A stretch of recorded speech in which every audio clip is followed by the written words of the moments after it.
ਮੈਨੂੰ ਗੁਰੂ ਨਾਨਕ ਦਾ ਮਨ ਦੇ ਅੰਦਰ ਬੈਠੇ 5 ਪਹਿਲਵਾਨਾਂ ਕਾਮ, ਕ੍ਰੋਧ, ਲੋਭ, ਮੋਹ, ਅਹੰਕਾਰ ਨਾਲ ਘੋਲ ਕਰਨ ਦਾ ਸੁਨੇਹਾ ਯਾਦ ਆਇਆ।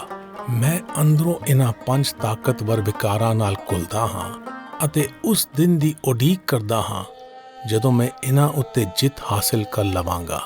आवर पंच हम एक जना